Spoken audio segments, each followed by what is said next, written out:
2024 Northern me got imitated by something, so for context, me and my friends are teenagers. We like to go out at night in stupid outfits and make videos with the flash on and stupid songs.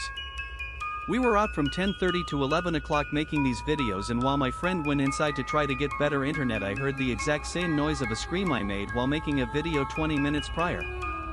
It was the exact noise coming from right across the street. I looked over, saw nothing there, and booked it inside. I wasn't scared at first until my friends told me stories about them being out in the area at night and hearing screams many times in the woods. They said skinnies can try to repeat people or animals, which I knew, but honestly didn't think of. Many people have died in this town as well, and it is surrounded by woods. It's a very old town, and it's originally Ottawa Native American territory. A brilliant plan. Well, it took millennia after my fall from that so-called heaven to come up with a truly brilliant plan to instill mankind with greed, materialism, and a general turning away from him. To inflict unfulfilled desire, envy, and just an overall wickedness. To make my revenge extra sweet, it is mostly effective around the celebration of his son's birth, and I aim for the children. And I do it disguised as one of his chosen saints. So insidious, no one ever realizes it's me. In just a few years, I can take away all their sense of awe and mystery at his existence, and replace it with materialism. A desire more for worldly goods than spiritual happiness. I just rearranged the letters in my name a little, and called myself Santa. A strange thing, this happened about 2 or 3 years ago. My oldest sister had been dead for about 5 years already. I was attending classes at a college in the next town. I took the bus that is free for students. On the way back to my town, I was sitting near the window when I saw a woman walking down the street. I usually just pass my time just staring out the window, but this time was really weird because when I saw that woman I had to really pay attention because she looked exactly like my dead sister. I mean, in every way possible she looked the same. Well, for some reason I looked out the window to my right. I was on the left side of the bus, and at that moment we were passing by the cemetery where my sister is buried at. That was really strange to me. Angels in Puerto Rico. Location: Camisais, Aguadilla, Puerto Rico. Date: October 2019. Time: evening.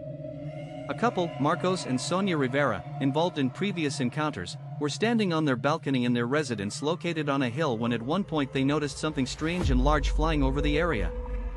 Using a pair of binoculars, both were stunned to see that they were looking at gigantic winged human-like figures at least * 25 feet in height. There were 2 figures, and both appeared to be playing in midair, performing circling maneuvers. At first they were together ***. One of them was white in color and the other one dark, and both had large white eagle-like wings.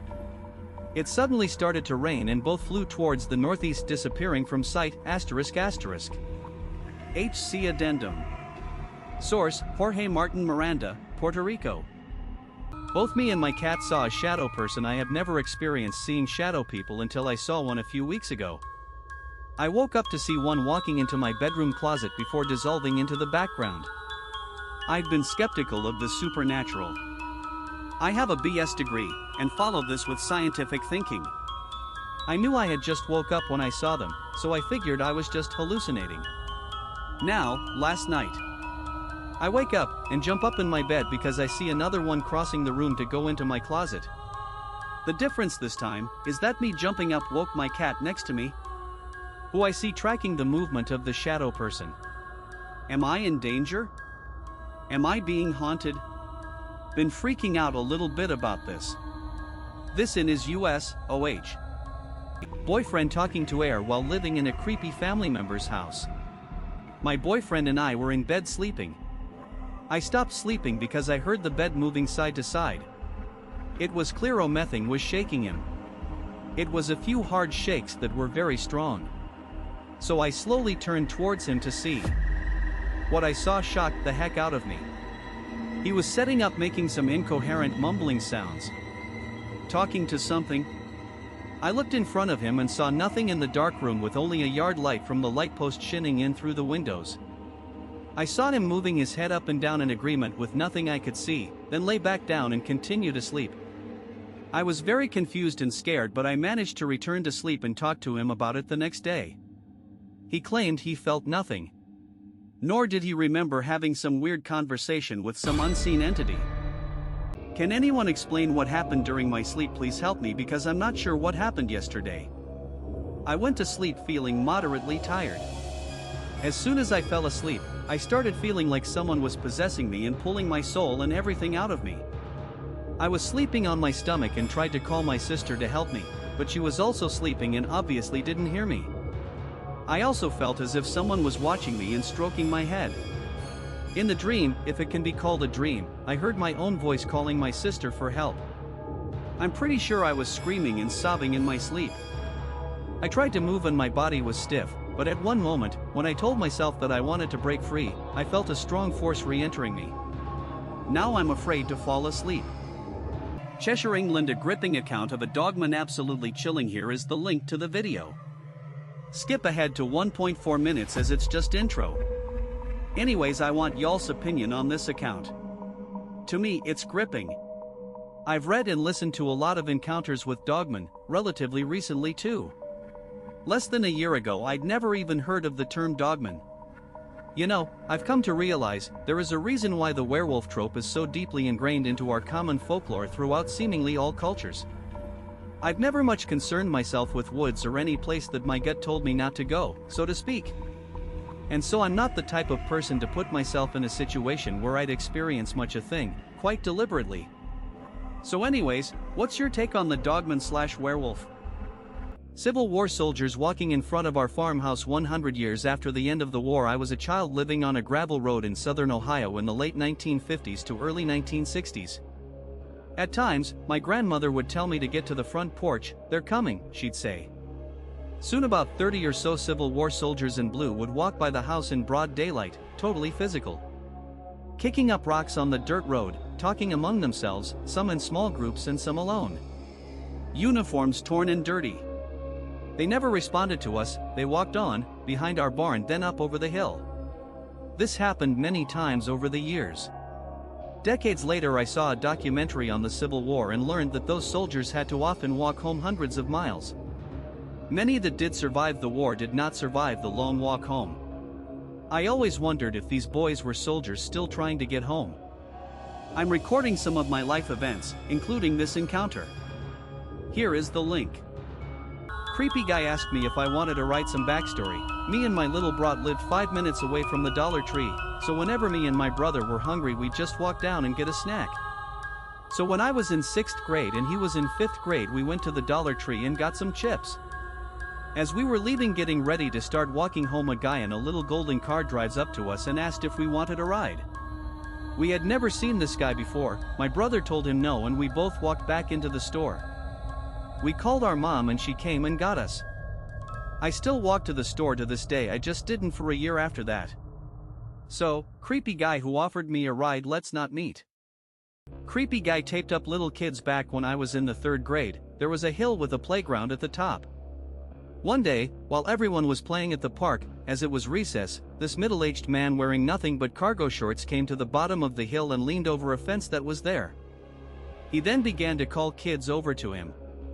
When kids came over, he wrapped them up in blue tape, mainly around their hands. This went on for about 15 minutes when the 4th grade science teacher, the saint she is, began to run down to the guy. Now, this woman can be very intimidating when she wants to be. She later became the principal. Anyway, the second this guy saw her, he walked away. He obviously didn't care about getting caught. So, creepy blue tape guy, let's not meet. Creepy hotel. Back in 2017 I was traveling from Budapest, Hungary to Vienna. I didn't realize that the train stopped running late at night and I had a 5-hour layover. It was December and there was ice on the ground. It was also snowing just a bit. So the train stops in Gear and Google led me to the nearest hotel. I get to my room and fall asleep. I had a series of nightmares and woke up at 2 a.m. to the feeling like someone was in the room. Obviously I didn't see anyone, and my search yielded no results. I tried my best to go back to sleep and ignore the feeling since the train was leaving at 5 a.m. I kept hearing footsteps like someone was walking around on the carpet and it kept me awake. Didn't realize she was a ghost until it was too late. My one and only encounter with a ghost happened so quickly before my eyes I wasn't even sure what I just saw. But I was driving home on the highway that I always use. It was a little after midnight and I was driving in the part that had tall eucalyptus trees and no street lights. My lights flashed on a girl with long stringy black hair, a pink dress, barefoot with a mint or baby blue 80s style tracksuit kind of sweater. Her face was completely blurred out. I could not see any features on her face. It's like there was no face at all, and my headlights shone on her pretty good. But I was going 60 miles an hour and an exit to turn around and see her again wasn't up for another 9 miles. She was sitting in the grass with her legs over the curb where I saw that she had no shoes. It all happened so fast. Dude followed me home. This just happened. I was walking home from a pool with one of my friend. It was around 2 a.m. Anyway, we were walking home. I was just wearing a swimming suit, and as soon as my friend left and went our separate ways home, we said bye. Next thing I know, a man starts following me, yelled, "Hey Nick, go home," a couple times. The man was getting closer. Then I called Nick to tell him to F***ck off and say stop following me, and he was home already. I turn around again, the man was within 20 feet and I was 2 blocks away from home. He was a tall white man, and I ran home and then looked out the window when the man was outside staring at my house, and then I look again and he had left. So dude that followed me home, let's not meet please. Ebbe hop Indian trickster deity goofy hoaxer shot in the dark here. Around the age of 10, this was in the early 1970s, while playing in woods within an area known for its high strangeness. Project Blue Book had previously investigated UFO sightings in the area. I saw a humanoid creature whose skin was patterned much like the costume in the photo. Its entire body, head to toe, face, trunk, arms, hands, legs, feet was covered in horizontal black and white stripes. At least 6 feet tall. Long arms. Smooth skinned. Hairless. Moved silently. Came out of a tangled thicket overgrown with thorns and effortlessly bounded a vertical 8 to 9 foot high stream bank. As my later research disclosed, the creature I saw is curiously similar in appearance to the Hopi clown/trickster deity known as a kosher, also pictured. Is anyone else aware of any similar sightings? Humanoid EBE? Hopi // clown deity / ...